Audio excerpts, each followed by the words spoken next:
Hello everyone, स्वागत है आप सबका टॉप स्कोर एकेडमी में। आरडब्ल्यू का मॉक टेस्ट का मैथ सॉल्यूशन हम देख रहे हैं, जो कि यूपीएससी वीकली टेस्ट में आरडब्ल्यू कराते हैं। हम इसको दो पार्ट्स में देखेंगे। अप्रोच को समझते हुए हम कम कम क्वेश्चंस ले रहे हैं, दो पार्ट में डिवाइड करके। हमें आंसर्स को नहीं जानना, हमें अप्रोच को जानना है। ठीक है, तो वीडियो को स्टार्ट करते हैं। पहला ही क्वेश्चन देखते हैं। पहला क्वेश्चन है, किसी काम को करने के लिए कुल 36 लड़कियां और लड़के लगते हैं। कुल जो लोग लग रहे हैं वो 36 है। कुल कितने लोग लग रहे हैं? 36 लोग लग रहे हैं। कितने रुपए बांटे जा रहे हैं उनमें? 166 रुपए बांटे जा रहे हैं। ठीक है, मुझसे बोला गया है कि यदि प्रत्येक लड़की को, हर एक लड़की को कितने रुपए मिल रहे हैं? 5 रुपए। और हर एक लड़के को कितने रुपए मिल रहे हैं? 4 रुपए। तो लड़के और लड़कियों की संख्या बतानी है ना। तो अगर मैं ऐसा सोचूं कि इनको 4 मिले लड़कियों को और लड़कियों को भी 4 दे दूं, अगर मैं अपनी मर्जी से 5 ना देके 4 दे दिए होते, तो हर हर एक बच्चे को, ग्रुप के हर बच्चे को 4 रुपए मिले होते। जब ग्रुप के हर बच्चे को 4 रुपए मिलेंगे तो 36 बच्चे हैं ग्रुप में, हर एक को 4 मिलेंगे तो 36 चौका 144। कितने रुपए बटेंगे? 144 रुपए। लेकिन पैसे बटे कितने? 166। कितने एक्स्ट्रा बटे? 22 रुपए एक्स्ट्रा बटे। कारण क्या है इनका एक्स्ट्रा बटने का? ये जो 22 रुपए एक्स्ट्रा बटे हैं, ये क्यों बटे हैं एक्स्ट्रा? क्योंकि हर लड़की को 4 मैंने माना था, उससे 1 रुपया फालतू, मतलब 5 रुपए मिले। हर लड़की को 5 रुपए मिले, हर लड़की को 1 रुपया एक्स्ट्रा मिला, और एक्स्ट्रा पैसे कितने? 22। तो लड़कियों की संख्या देखते ही 22 हो गई। तो लड़कों की संख्या कितनी हो गई? 22। 36 में से 22 किया तो 14। पहला आंसर हो गया। दूसरे सवाल पे चलते हैं। पिता और माँ की उम्र की आयु का अनुपात। पिता और माँ की, पिता को फादर एफ ले लेते हैं और माँ को एम ले लेते हैं। उनका रेशियो कितना? 11:10। कब था? मतलब पास्ट में था। पिता और माँ की उम्र की आयु का 19-18 होगा। 19-18 होगा, कभी फ्यूचर में होगा। कब होगा? जब पुत्र की आयु उसके वर्तमान आयु से दोगुनी हो जाएगी। यहाँ पर तो पुत्र का जन्म हो रहा है इस समय पर। वर्तमान आयु मान लो यहाँ कहीं है। वर्तमान आयु पुत्र की भी और माता पिता की भी। पुत्र की आयु वर्तमान आयु से दोगुनी हो जाएगी, मतलब यहाँ से दोगुनी हो जाएगी। ठीक है, मतलब ये कहना चाह रहे हैं यहाँ से यहाँ तक बच्चे का जितनी भी एज हुई, वो यहाँ से यहाँ तक दोगुनी हो जाएगी। मतलब इसका और इसका रेशियो 1:2 है। अगर यहाँ बच्चा वर्तमान में 1 साल का है तो यहाँ 2 साल का हो जाएगा। इतनी इतने में अगर वो 4 साल का है तो यहाँ 8 साल का हो जाएगा। 10 साल का है तो 20 साल का हो जाएगा। ठीक है, तो मुझे क्या लेना चाहिए? यहाँ से यहाँ तक का बच्चा, अगर मान लो बच्चा यहाँ पैदा हुआ था, 1 यूनिट का बच्चा है, 1 साल का बच्चा है, तो 18 यूनिट तक आते आते 18 साल का हो गया। सॉरी, 8 साल का हो गया। तो मुझे 10 में 4 जोड़ दूं तो 14, यहाँ से यहाँ तक, और इसमें 4 जोड़ दूं तो 15। अब देखना, बच्चा अगर यहाँ पैदा हुआ है, अगर यहाँ पैदा हुआ मान लो 1 साल का है, तो यहाँ तक आते आते 4 साल का हो गया होगा। और जितना भी अभी ये बोल रहे हैं कि जब वर्तमान आयु की दुगनी हो जाएगी, वर्तमान आयु इसकी कितनी है? 4 यूनिट बच्चे की। तो यहाँ से 18 यूनिट तक जाएगा, 8 यूनिट और 4 यूनिट और एक्स्ट्रा बढ़ेगा तो दुगनी हो जाएगी। तो माता पिता की वर्तमान आयु का रेशियो कितना हो गया? 15:14। गौर से समझना, जिसको भी समझ में ना आया हो मैं दोबारा समझा देता हूँ। यहाँ तक तो क्वेश्चन में ही दिया हुआ है। क्वेश्चन हमसे बोल रहा है पिता और माँ की 11:10 का अनुपात था। ठीक है, कब? जब बेटे का जन्म हुआ। यहाँ बेटे का जन्म हुआ है 19-18 को होगा, जब पुत्र की आयु वर्तमान आयु की, मान लो वर्तमान आयु पुत्र की यहाँ कुछ भी है, उसकी दोगुनी हो जाएगी। ठीक है, तो मैंने क्या किया कि इसको मैं यहाँ से यहाँ तक का डिफरेंस कितना है, पहले तो ये देखूंगा दोनों का डिफरेंस सेम है कि नहीं। क्योंकि एज में कितना भी समय बढ़ जाए, डिफरेंस कभी बदलता नहीं। जैसे 11 से 19 यूनिट, या फिर माता और पिता का यहाँ अंतर कितना? 1 यूनिट का अंतर है। तो एक कोई भी दो लोगों की उम्र का अंतर हमेशा सेम रहता है। तो यहाँ भी 1 यूनिट का अंतर है, तो मुझे ये रेशियो बैलेंस करने की जरूरत नहीं है, क्योंकि रेशियो ऑलरेडी बैलेंस्ड है। अभी मुझे बोला गया है कि यहाँ से यहाँ तक दुगनी हो जाएगी, तो मैं इसको 14 लूंगा। यहाँ से यहाँ तक, मान लो ये बच्चा यहाँ पैदा हुआ था 1 साल का, तो यहाँ से यहाँ तक 4 साल का हो गया होगा, और यहाँ तक 8 साल का होगा, तो 4 दूनी 8, 1:2 के रेशियो में। अगर इसको 4 ले रहा हूँ, इसमें 4 बढ़ाए हैं तो इसमें भी 4 बढ़ाऊंगा, तो 15:4, 14। ये क्या है? ये प्रेजेंट टाइम लाइन है। तो मतलब यहाँ पर माँ बाप की उम्र का रेशियो 15:14 है। अगला क्वेश्चन, एक धनराशि चक्रवृद्धि ब्याज की निश्चित दर पर 10 वर्षों में दोगुनी हो जाती है। 10 वर्षों में दोगुनी हो जाती है, मतलब ये उसका सीपी नहीं, ये उसका क्या है? मूलधन है। अगर ये मूलधन है पी, तो ये क्या है? मिश्र धन। कितने साल लग रहे हैं इसको यहाँ तक आने में? 10 साल का समय लग रहा है ना? तो ये बोला कितने वर्षों में 8 गुनी हो जाएगी? 8 गुनी कितने वर्षों में हो जाएगी? 8 गुनी ये 8 को मैं क्या लिख सकता हूँ? 2 की पावर 3, तो मैं 3 की मल्टीप्लाई कर दूंगा 10 में, तो आंसर आ जाएगा 30 ईयर्स। अब मुद्दा ये है कि मैंने 3 का मल्टीप्लाई 10 में किया क्यों? इसी वजह से हम 15 सवाल ही कर रहे हैं एक वीडियो में। किताबों में और कई लोगों में यही बताते हैं कि ये यहाँ पर जो समय हो और इसकी जो पावर हो, इन दोनों की गुणा कर दो, तो वो वही समय होता है। कारण क्या है वो हम जानते हैं पीछे। कारण ये है कि मान लो अगर किसी की चीज 10 से 11 हो जाती है एक साल में। एक साल में कोई चीज 10 से 11 हो जाती है। इसका मतलब कितनी बढ़ी? एक बढ़ी। कितने पे? 10 पे। तो 10% बढ़ रही है हर साल। अब हर साल 10% बढ़ेगी तो इस पर भी 10% ही बढ़ेगी। इसका 10% कितना है? 1.1, तो अब हो जाएगी 12.1, है ना? हर साल 10% बढ़ेगी। और अब इसमें फिर से मैं बढ़ाऊंगा, फिर से अगले साल 10% बढ़ेगी, तो इसका 10% मैं जोड़ूंगा तो 13.1 हो जाएगी।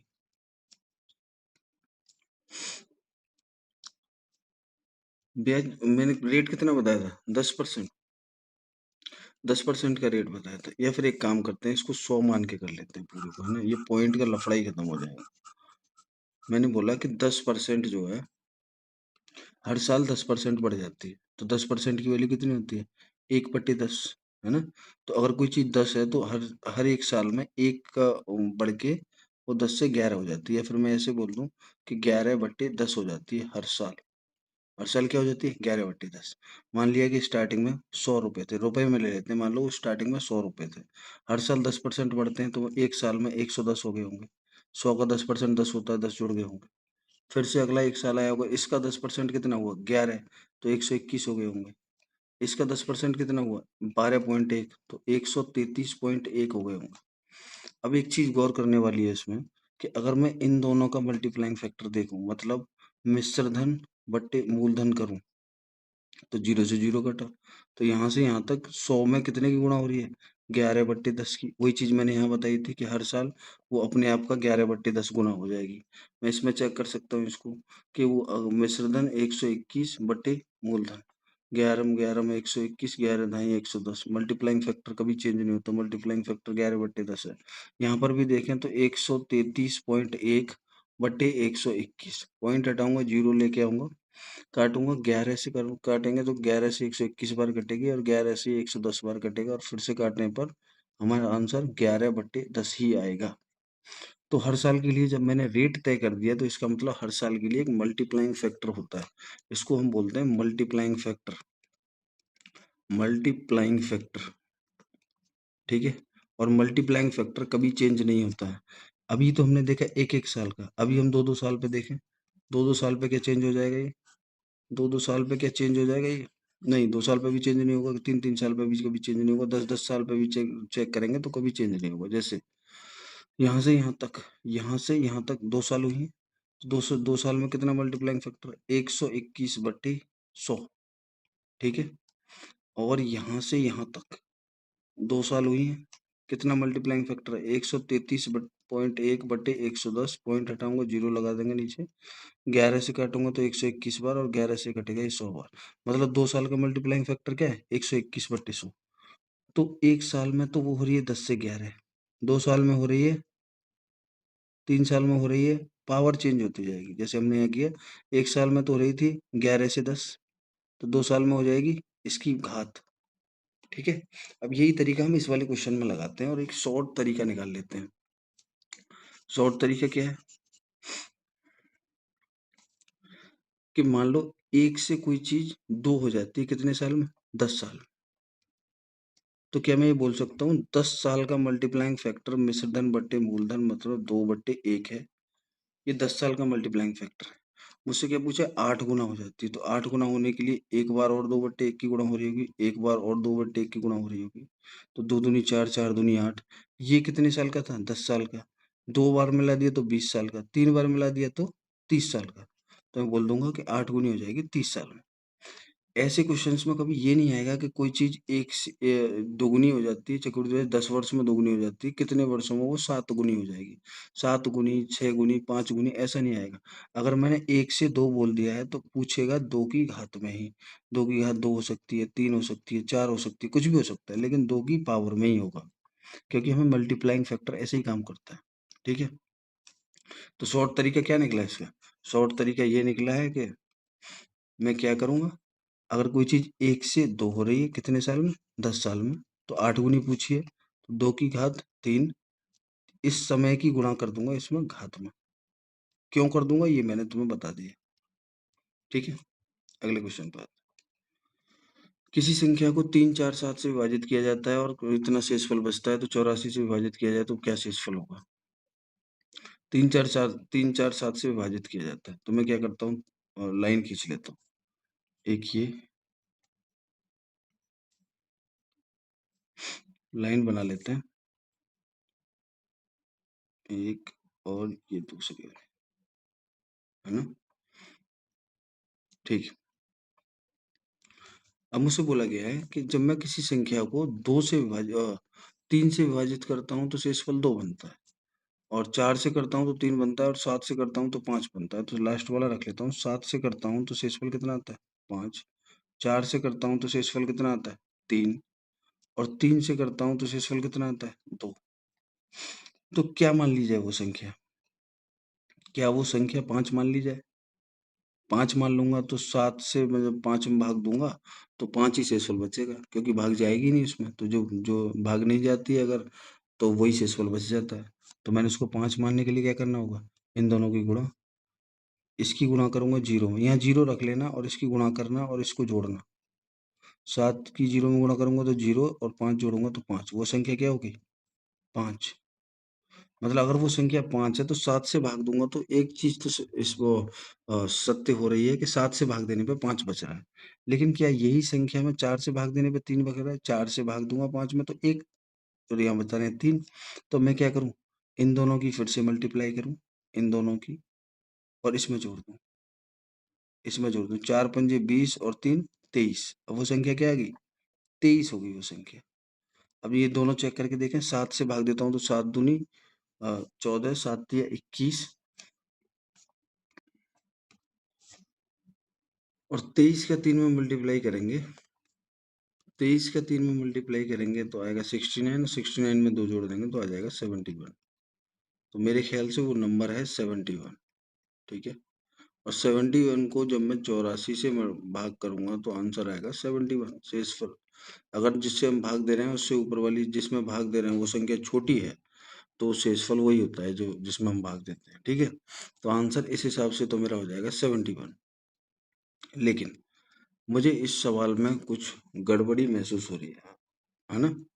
वो गड़बड़ी ये है कि अगर 71 वो नंबर है, अगर वो 71 वो नंबर है तो 3 से भाग देने पे 2 आता है, 4 से भाग देने पे 3 आता है, लेकिन 7 से जब मैं भाग दूंगा तो रिमाइंडर 1 आ रहा है। ठीक है?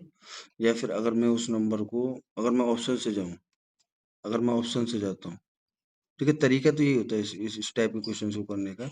लेकिन इस क्वेश्चन में कुछ गड़बड़ी है। ये क्वेश्चन वैसे तो पीवाईक्यू है, किसी एग्जाम में आया हुआ है, लेकिन गड़बड़ी ये है कि मान लो ये मैंने 71 वो नंबर ले लिया है ना और 84 से भाग देनी है इसमें, तो मान लो वो नंबर कितना हो गया? 5 और 155। अब 155 में मैं 3 से भाग दूंगा, 3 पंजे 15, 3 एकम 3, 2 रिमाइंडर आएगा, बात सही है। 4 से भाग दूंगा तो 4 तिया 12, 4 अट्ठे 32, 3 आएगा, बात ये भी सही है। लेकिन जब मैं 7 से भाग दूंगा तो 7 दूनी 14 और 7 दूनी 14 तो रिमाइंडर आएगा 1। वहीं अगर मैं दूसरा वाला ऑप्शन उठाता हूँ 84 प्लस 53, 7 8 और 5 13। इसमें अगर 3 से भाग 3 चौक 12, 3 पंजे 15, 2 आएगा, 4 दूनी 12, 4 तिया 12, 4 चौक 16, 1 आएगा। मतलब ये तो आंसर है ही नहीं, है ना? 48 लेता हूँ, 84 और 48 को अगर मैं जोड़ दूं 8 4 12, 132 हो गया। 3 से देता हूँ 3 चौक 12, 3 चौक 12, ये तो पूरा ही कट जा रहा है, तो ये भी नहीं है उत्तर मेरा। और 84 को अगर मैं 30 जोड़ देता हूँ तो 4 8 3 11, 3 तिया 9, बचेंगे कितने? 2 3 अट्ठे 24, पूरा कट जा रहा है, तो ये भी आंसर नहीं है। ये आंसर नहीं है, ये आंसर नहीं है, ये भी आंसर नहीं है और आंसर मेरे हिसाब से तो ये भी नहीं है। ये सही कब होता? ये सही तब होता जब इस जगह 5 ना आके 6 दिया होता। 6 होता तब हम करके देखते हैं इसको। 6 होता तो क्या होता? 6 होता तो अब मैं बना लूँगा 2 टेबल, टेबल ऐसे, है ना? तो 1, 2 ठीक है? तो मुझे बोला है 3, 4 और 7 से भाग देने पर 2, 3 और 6 आता है। अगर मैं 6 ले लेता हूँ तब, ठीक है? इसको मैं क्या ले रहा हूँ? 6। तो इसको अगर हम 0 ले लें, यहाँ पे हम कोई वैल्यू ले सकते हैं, 0, 1, 2, 3, जितनी बड़ी वैल्यू लेंगे हमारी कैलकुलेशन बढ़ती जाएगी तो हम 0 ही लेते हैं। तो 7 की जब 0 में गुणा करूँगा, इन दोनों की तो करते हैं गुणा, इन दोनों की गुणा करते हैं और इसको जोड़ते हैं। शायद तो यहाँ 7 की 0 में गुणा करूँगा तो 0 ही आएगा, 0 में 6 जोड़ूँगा तो 6 आएगा, ठीक है? फिर इन दोनों की गुणा करेंगे, 6 चौक 24, 24 और 3 27 आएगा, ठीक है? फिर इन दोनों की गुणा करेंगे, इन दोनों की, 27 तिया 27 तिया हो जाए 81, 81 में 2 जोड़ दूंगा तो आएगा 83, ठीक है? तो मुझे नंबर मिल गया 83। अब मैं इसको क्रॉस चेक अगर करना हो और इसी क्वेश्चन में अगर 6 होता तो आंसर मेरा 1 होता है, तो 84 से सॉरी 83 होता। अगर मैं 84 से भाग दूंगा, और मैंने पहले ही बताया कि जब भी भाग देने वाला बड़ा होता है और ऊपर वाला छोटा होता है तो यही रिमाइंडर होता है ना? लेकिन अगर मैं इसको क्रॉस चेक करूं, 3 से भाग दूं, 3 दूनी 6, 2 बचेंगे, 3 सत्ते 21, 3 दूनी 6, 3 सत्ते 21, तो 2 रिमाइंडर आ रहा है, बात सही है। 4 से भाग दूंगा तो 4, 4 से 80 बार कट जाएगा तो 3 रिमाइंडर आएगा, सही है। 7 से भाग दूंगा तो 7 एकम 7 और 7 एकम 7, 6 रिमाइंडर आ रहा है, ये सही है। तो मेरे हिसाब से तो यहाँ 6 होना चाहिए था, लेकिन पता नहीं कैसे ये क्वेश्चन ही गलत है। अगर यहाँ 5 आ रहा है और ये ऑप्शन है तो क्वेश्चन ही गलत है ना? वैसे आरडब्ल्यू में ये वाला आंसर बताया है, लेकिन ये पता नहीं कैसे बताया, गलत ही है ये आंसर क्वेश्चन। अगले सवाल पे आते हैं। एक समांतर चतुर्भुज एबीसीडी का क्षेत्रफल पूछा गया है। एक समांतर चतुर्भुज ले लेते हैं, है ना? समांतर चतुर्भुज है, इसमें क्या है, ये ए है, ये बी है, ये सी है और ये डी है। इन्होंने बोला ए बी और सी डी के बीच की दूरी। ए बी और सी डी के बीच की दूरी मतलब ये जो दूरी है ये 20 है, और बी सी और ए डी के बीच की दूरी ये 30 है। पूछे गए समांतर चतुर्भुज का परिमाप बताइए। 30 और 20 50, 50 50 100। करने की जरूरत ही नहीं है, देख ये डायग्राम मैंने बना दिया है क्योंकि समझाने के लिए। अगला क्वेश्चन करते हैं। 3ab 3a/2b बराबर है 6a-3 अपॉन 3b-2। एक इक्वेशन तो ये है, एक इक्वेशन तो मुझे ये दे रखी है ना? दूसरी इक्वेशन क्या है मेरे पास? दूसरी दे रखी है कि अगर मैं इसको a बराबर b-1 या फिर मैं बोलूं b-a बराबर 1, ठीक है? एक इक्वेशन ये दे रखी है, एक इक्वेशन ये है। अब मुझे करना क्या होगा, या तो मैं हिट एंड ट्रायल लगाऊं, कोई भी वैल्यू इसको मान लूं, उसमें थोड़ा टाइम लग सकता है, तो मैं क्या करूंगा, इसका क्रॉस मल्टीप्लाई कर लेते हैं, है ना? क्रॉस मल्टीप्लाई करेंगे, 3 a की गुणा इसमें करूंगा तो 3 तिया 9, और a की गुणा b में a b, 9ab हो गया।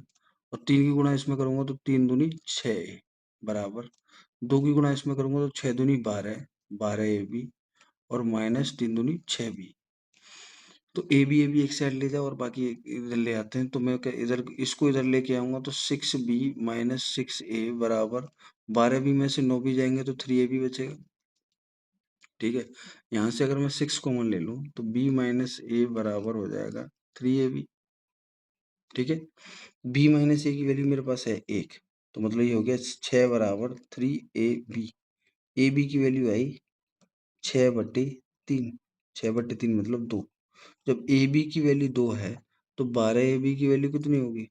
12 गुणा 2 मतलब 24, ठीक है?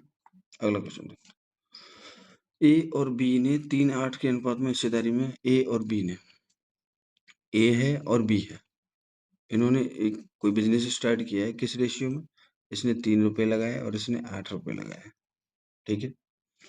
4 महीने बाद सी इनसे जुड़ा, सी आ रहा है सर, 4 महीने बाद सी कितने रुपए लेके निवेश की गई राशि, बी द्वारा सी निवेश की गई राशि का 3/4। बी ने कितना निवेश किया? 8, इसका 3/4 कितना? 6। तो इसने कितने निवेश किए? 6 रुपए निवेश किए, है ना? ये इनका निवेश का रेशियो है। वर्ष के अंत में उनका लाभ कितना था, टोटल लाभ पूछा है। इसने कितने महीनों के लिए पैसे लगाए? इसने पूरे 12 महीने के लिए पैसे लगाए हैं। इसने पूरे 12 महीने के लिए लगाए हैं और ये भाई साहब 4 महीने लेट आए हैं, तो उन्होंने 8 महीने के लिए लगाए हैं। तो मैं काट लूँगा सर, 4 दूनी 8, 4 दूनी 8, 4 तिया 12 और 4 तिया 12। और कुछ कट रहा है? 3 से कट रहा है। 3 एकन 3, 3 एकन 3 और 3 दूनी 6, ठीक है? रेशियो आया 3, 8 और 2 दूनी 4। ये रेशियो है किसका? लाभ का। लाभ का कैसे निकल आया सर? ये तो निवेश था और ये समय है। फॉर्मूला यही होता है कि लाभ होता है निवेश गुणा समय। तो मैंने यहीं के यहीं निवेश में और समय की गुणा कर दी, तो मेरा डायरेक्ट लाभ का रेशियो आ गया। ये रेशियो किसका है? प्रॉफिट का रेशियो है ना? ये बोल रहे हैं सी को 24,000 मिलते हैं, सी को 4 यूनिट मिलते हैं मेरे हिसाब से, और ये बोल रहे हैं 24,000 मिलते हैं। तो 1 यूनिट की वैल्यू 6,000 हो गई। 1 यूनिट की वैल्यू 6,000। तो वर्ष में अंत में उनका लाभ बताना है। उनका मतलब इन तीनों का, तो इन तीनों का योग कितना? 8 और 3 11 और 4 15। 15 यूनिट का मान बताना है। 1 यूनिट का मान 6,000 है, तो 15 गुणा 6,000, 15 छिक्का 90, 90,000 हो जाएगा। ठीक है, अगला क्वेश्चन 14। अच्छा, ये वाला क्वेश्चन ऐसा है, ये भी मैंने उसी के ले लिया, रीजनिंग जैसे ये तर्क शक्ति है ये। 729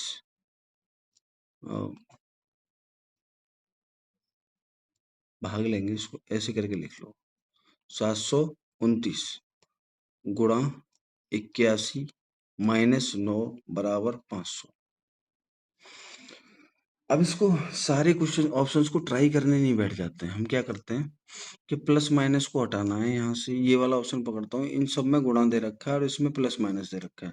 अगर मैं प्लस माइनस की जगह चेंज कर दूंगा, मतलब गुणा की चेंज नहीं हुई, गुणा की चेंज नहीं हुई, इसका मतलब ये 729 की गुणा 81 में होनी है। और 729 की गुणा 81 में अगर मेरी पोजीशन चेंज भी हो जाती है, तो 7 की गुणा इधर हो रही है, 729 की इधर हो रही है। 729 से मैं अगर 7 में भाग दूंगा तो कटेगा ही नहीं, तो कटेगा नहीं तो पॉइंट में उत्तर आएगा, तो ये तो आंसर हो नहीं सकता। ठीक है, ये वाला आंसर नहीं हो सकता। मैं ट्राई करता हूँ पहले वाला, 14 9 और माइनस और गुणा वाला। अगर मैं गुणा इधर भेज दूं और माइनस इधर भेज दूं, मतलब भाग की स्थिति तो चेंज नहीं हुई। और 7 से 729 कटता ही नहीं है। जब कटता नहीं है तो ये भी मेरा आंसर नहीं ला पाएगा। ऐसे ही आइडिया लगाना होता है एग्जाम में, है ना? अब मैं भाग और गुणा की स्थिति चेंज करके देखता हूँ। भाग और गुणा और 81 और 9। अगर मेरा भाग इधर आ जाएगा और 9 इधर आ जाएगा, ओह सॉरी, भाग तो इधर चला जाएगा और गुणा इधर चला जाएगा, तो 81 के तो पहाड़े में 729 आता है, तो कट जाएगा। अगर कट जाएगा तो इसी को रख के देख लेते हैं। 14 प्लस 7, इससे तो कोई छेड़छाड़ नहीं। इसकी जगह गुणा 729, 729 भाग 81 माइनस, भाग 81 नहीं, 81 और 9 की स्थिति भी बदल रही है। भाग 9 माइनस 81। ठीक है, 729 से इसको काटूंगा तो 729 से कटेगी 81 बार। 81 सत्ते कितने हो गए? 8 सत्ते 56, 560 और 567 हो गए। क्या 567 हो गया? इतने की वैल्यू 567 हो गई। इन दोनों का अंतर देखना, इन दोनों का अंतर 67 ही है। 81 में से 14 गए तो 67 बचे, तो 67 इसमें से घट जाएंगे तो 500 आ जाएगा। ये मेरा आंसर हो जाएगा। ये सब काम बहुत तेजी से करना होगा। ये जो मैंने एलिमिनेट किए, ये सब तुमको देखते ही एलिमिनेट करना आना चाहिए। पाइप ए और बी में टंकी क्रमशः ए कोई पाइप है और टंक कोई बी है। ये 18 मिनट में भर सकता है और ये 22.5 मिनट में। 22.5 मिनट को मैं क्या ले लूँ? 22.5 मिनट को मैं 45/2 ले लूँ, तो कोई दिक्कत है? कोई दिक्कत नहीं होगी। और सी उसी टैंक को, सी जो है ये खाली करने वाले हैं, सी उसी टैंक को 12 मिनट में खाली कर सकता है। ठीक है, मैंने इन सब का एलसीएम लिया। एलसीएम लेने का तरीका क्या है? अब ये बात आ गई है, तो बड़े बड़े क्वेश्चन आते हैं, बड़े बड़े नंबर आते हैं यूपीएससी में, उनका एलसीएम लेने का तरीका क्या है? मैं इनको ऐसे नंबर से काटूंगा, ये तीनों संख्याएं कट जाएं। ठीक है, तो मुझे पता है कि 3 से ये कट रही है, 3 से कट रही है, 3 से कट रही है, तो 3 छिंग 18 काट के रख लेंगे साइड में ऐसे।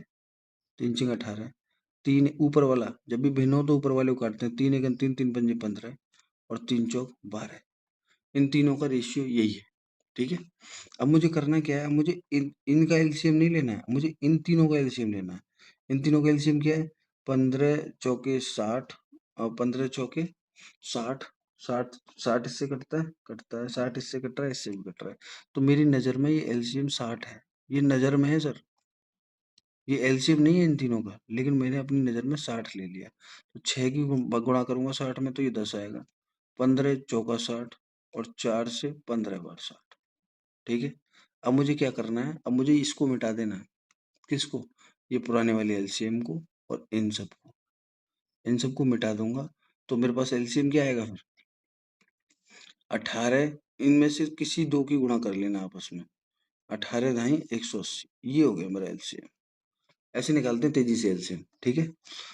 अब मुझसे ये कह रहे हैं कि ए और बी 6 मिनट के लिए एक साथ खोला जाता है। ये 1 मिनट में 10 यूनिट पानी भरता है, ये 40 यूनिट भरता है। दोनों मिलके 14 यूनिट भरते हैं। अगर ये 6 मिनट के लिए खुल गए तो 14 गुणा 6 है ना, 7 6 सत्ते 42, 84 पानी भर देंगे। ठीक है? कितना पानी 84 पानी भर देंगे। एक सेकेंड, मुझे इसका ये निकालना है तो यहाँ कितना आया था? ये हमने कितना रेशियो लिया था? 3 6 18, 3 1 3 3 5 15, 15 बट्टे 2 लिखना है इसमें साथ में, 3 चौक 12। जब मैंने इन दोनों की कोई भी ले लिया था 60, 60 ले लिया था तो 15 चौका 60, ये 8 हो जाएगी सर। ये वाली जो है ये 8 हो जाएगी इसकी, 8। ठीक है? कैसे 8 हो जाएगी सर? मैंने यहाँ अनुमानित 60 मान ली थी। 60 में जब मैं 15 बट्टे 2 की भाग दूंगा तो ये 2 ऊपर लौट के आ जाएगा। तो 15 चौके 60, 4 दूनी 8 हो जाएगी। ठीक है? तो अभी ये क्या है, ये 6 मिनट के लिए खोले जाते हैं। 6 मिनट के लिए अगर ये खोले जा रहे हैं, 6 मिनट के लिए खोले जा रहे हैं तो ये दोनों कितने बढ़ते हैं? 18। 18 छिक्का लगाना होगा। ठीक है? ठीक है? 6 नंबर 54 तो 108 हो गया। ये 108 यूनिट पानी भर देंगे। अभी एक ये सी अकेला काम करेगा, वो दोनों बंद कर दिए। तो 108 यूनिट ही तो खाली करना है इसको। सी की क्षमता कितनी है? 15। 15 की भाग देना, 3 से काटेंगे, 3 तिया 9, 3 छिंग 18, 3 पंजे 15, 5 से काटना, 5 छिंग 5 सत्ते 35 और 5 दूनी 10, 7.2 मिनट। कितना समय लगेगा? आंसर हो जाएगा सी। अगला क्वेश्चन है, यदि m संख्याओं का औसत n स्क्वायर है, m संख्याओं का औसत कितना है?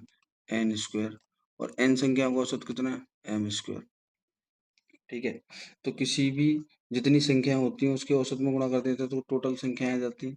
तो क्या हो जाएगा? इन m संख्याओं का योग कितना है? mn square. n संख्याओं का योग कितना है? nm square. ठीक है? अब ये बोल रहे हैं, अब ये टोटल संख्या कितनी हो गई? m plus n। ये बोल रहे हैं m प्लस n संख्याओं का योग बताओ, तो mn square plus nm square बट्टे m प्लस n। भाई किसी भी संख्याओं का योग बट्टे उसकी प्रेक्षणों की संख्या, यही तो होता है औसत। अब इन दोनों में से मैंने mn कॉमन ले लिया। अगर मान लो मैंने mn कॉमन ले लिया तो अंदर m प्लस n ही रह गया और यहाँ भी m प्लस n नीचे है। तो m प्लस n से m प्लस n कट जाएगा। m प्लस n से तो मेरा आंसर आएगा m n, मतलब m गुणा n। ठीक है? अगला क्वेश्चन, विपरीत दिशा में समांतर पटरी पर 48 किलोमीटर 52 किलोमीटर प्रति घंटे की चाल से चल रही दो रेलगाड़ी 27 सेकंड में एक दूसरे को पार करती है। तो पार करने में जो टाइम बराबर क्या होता है? टाइम बराबर distance upon time, distance upon speed. कितना समय ले रही है? 27 सेकंड ले रही है। कितनी दूरी चलती है? जब दो ट्रेन एक दूसरे को क्रॉस करती हैं तो अपनी दोनों आपस में अपनी दूरी का योग तय करती हैं। तो योग तय करती हैं तो एक एक ट्रेन तो 350 मीटर की, एक ट्रेन 350 मीटर की, दूसरी मान ली मैंने एक्स की। स्पीड क्या है? जब विपरीत दिशा में आ रही है तो दोनों की स्पीड जुड़ जाएंगे, इन दोनों को जोड़ूंगा तो आएगा 100। ये कितने में? किलोमीटर प्रति घंटे में। मीटर प्रति सेकंड में बनाना है तो 5/18 की गुणा होती है, 5/18 की। ठीक है? अब मैं इसको काट लूंगा, 9 तिया 27, 9 दूनी 18। ठीक है? 2 से काटेंगे इसको 50 बार, 55 25, 250 की कैंची गुणा होगी तो इधर हो जाएगा 750। 750 बराबर 350 प्लस एक्स। यहाँ से x की वैल्यू निकालूंगा तो 350 में से 750 में से 350 जाएंगे तो आएगा आंसर 400। 400 मेरा आंसर है। आंसर इसके पीछे छिप गया है लेकिन आंसर है इसका 400। ठीक है? अगला क्वेश्चन, एक प्रतियोगी परीक्षा में ए और बी ने परीक्षाओं के लिए न्यूनतम अंक मतलब ए कोई सेक्शन है उसके लिए 25% लाने, और बी दूसरा सेक्शन है उसके लिए 45% लाने। ठीक है, मुझे बोला गया एक प्रतियोगिता में ए 83 अंक पाने के बाद भी बी वर्ग की परीक्षा में 25 अंकों से अनुत्तीर्ण हो जाता है। मतलब उसके 83 नंबर तो आए ही हैं, और कितने से फेल हो गया? 25 नंबर से। टोटल 5 और 3 8, 108 नंबर आए। 108 नंबर, ये बी की बात चल रही है, और बी में कितने पास हो रहे थे? 45% पर। तो मैं ये बोल सकता हूँ इसी 45% की वैल्यू 108 है। तो 108 जो वैल्यू होगी इस 45% की होगी। 108 जो है वो 45% की वैल्यू है। मुझे 100% की निकाल लूँ तो इसकी पूरी वैल्यू आ जाएगी। ये कितने का है? ये कितने का इसका टोटल था पूर्णांक? तो 5 नम 45, और 5 से ये 20 बार, और 9 से 9 दूनी 9 एक 9, 9 दूनी 18, 12 दूनी 24। मतलब ये पेपर था 240 नंबर का। बी वाला जो सेक्शन है ये टोटल 240 का था, और इसका 25% बताना है। ए वर्ग की परीक्षा उत्तीर्ण करने के लिए न्यूनतम अंक। अच्छा, ये बोलोगे कि ये बी वाले की वैल्यू आई तो इसका 25% क्यों बता रहे हो? क्योंकि ए और बी बराबर हैं, है ना? तो 240 का 25% बताना है मुझे। 25% क्या होता है? 1/4। 25% क्या होता है? 1/4। 240 का 1/4 बताएंगे, 4 छिंग 24, 60 उत्तर हो गया। ठीक है, अगला क्वेश्चन देखते हैं। किसी कर्मचारी को पहले वेतन को 50% बढ़ता है, ये पड़ता नहीं, ये बढ़ता है। बढ़ता है और उसके बाद 54% घट जाता है, मतलब 50% बढ़ा। ये वाला फॉर्मूला सबको याद होगा सक्सेसिव का, A plus B plus A B बटे 100। जो जो घटेगा या बढ़ेगा उसी का, घटेगा तो माइनस ले लेंगे, बढ़ेगा तो प्लस ले लेंगे। तो पहले बढ़ाया तो 50 प्लस का है, फिर प्लस घटा है कितने? 54। 54 प्लस का लेना चाहिए कि माइनस का? माइनस का लेना चाहिए, है ना? माइनस का लेंगे इसको, तो माइनस का 54। फिर से माइनस, माइनस क्यों? क्योंकि ए बी बट्टे 100 है, ए में बी तो माइनस ही है, तो 50 गुणा 54 बट्टे 100। ठीक है, 54 में से ये 4 गया तो माइनस का 4 तो आना ही आना है। तो ये वाला इंक्रीज इंक्रीज वाले तो हटा ही दो, बढ़ तो रहा नहीं। ठीक है, डिक्रीज में 4% है, 31 तक तो कहानी पहुंचेगी नहीं, क्योंकि 100 से भागोगी 54 का, इसको मैं डबल भी 54 से 50 की गुणा करूंगा तो आएगी 28, 280 आएगी। 280 में 100 से भाग दूंगा तो 2.8 आएगा। तो 4% का तो 31% की तो मतलब ही नहीं बनता, यही होगा। ठीक है, कम हो रहा है 4%, 4% कुछ। अगला क्वेश्चन। एक दूध वाला 30 लीटर पानी 70 लीटर मिश्रण करता है, और मिश्रण में 1/4 हिस्से बेचने पर वो उतना ही मिश्रण बेचता है, और उतना ही पानी डाल देता है मिश्रण में, है ना? तो पहले उसका जो पानी है वो 30 लीटर है, और जो दूध है वो 70 लीटर है। टोटल उसका मिक्सचर है 100 लीटर का। इतनी बात सही है। मतलब यहाँ पर जो है पानी और उसका दूध का रेशियो 3:7। ठीक है, अब उसने किया 1/4 हिस्से को बेचने पर वह उसमें जितना मिश्रण बेचता है, मतलब 1/4 बेचता है, मतलब 25 लीटर बेच देता है। अब कितना बचा होगा? 75 लीटर मिश्रण बचा होगा, लेकिन रेशियो इसमें यही रहेगा 3:7 का। ठीक है, रेशियो से छेड़छाड़ नहीं की, पूरा मिश्रण निकाल के बेच दिया उसने। ठीक है, उतना ही पानी डाल देता है। अब मैं यहाँ से निकाल लूँ कितना कितना रहेगा, 3 और 7 होते हैं 10 यूनिट। 10 यूनिट की वैल्यू यहाँ 75 लीटर है, 1 यूनिट की वैल्यू यहाँ 7.5 लीटर है। ठीक है, 1 यूनिट की वैल्यू कितनी है? 7.5 लीटर। तो 7.5 का जब मैं 1 यूनिट की वैल्यू 7.5 लीटर, तो 3 यूनिट की 22.5। तो 22.5 तो ये है। ये कब है? जब बेचने के बाद। और 1 यूनिट की 7.5, तो 7 यूनिट की कितनी हो जाएगी? 7 यूनिट की हो जाएगी 52.5। ये कब है? जब बेच दिया था। और ये बोल रहा है उतना ही पानी मिला देता है। कितना बेचा था? 25 बेचा था उसने। कितना बेचा था? 25। तो 25 यूनिट पानी मिला दिया उसने। तो टोटल कितना हो गया? टोटल कितना हो गया? 47.5। 47.5। और ये कितना है? ये तो उतना ही है, 52.5। इन दोनों का रेशियो लूंगा, पॉइंट से पॉइंट हटा दूंगा, है ना? 5 से काटे उसको, 5 9 45, बचेंगे कितने? 2 5 25। 5 एकन 5 5 25। फिर से 5 से काटेंगे, 5 से काटूंगा तो 19 और 5 दूनी 10, 19:21 आ गया। बी मेरा करेक्ट आंसर। अगला क्वेश्चन, वृत्त की परिधि ज्ञात कीजिए जिसका क्षेत्रफल इतने वर्ग मीटर है। परिधि मतलब 2 पाई आर पूछा होगा, परिधि तो यही होती है, और क्षेत्रफल मतलब pi r square. Pi r square की वैल्यू 24.64 दे रखी है, ठीक है। यहाँ पर अगर मैं पाई की वैल्यू रख दूं तो पाई की वैल्यू होती है 22/7, 22/7 गुणा आर स्क्वायर बराबर 24.64। तो आर स्क्वायर की वैल्यू होगी 24.64, कैंची गुणा करके 7 ऊपर और 22 नीचे, ठीक है। ये मुझे पता है 11 से कट रहा है ना, 11 से कट रहा है, 11 से कितनी बार कट जाएगा, 11 दूनी 22, पॉइंट लगाऊंगा, 2 आएंगे इधर, 11 दूनी 22, फिर 2 जाएंगे और कितने जाएंगे, 4 जाएंगे, और 11 चौक 44, 2.24 बार कट रहा है, और 11 दूनी 22।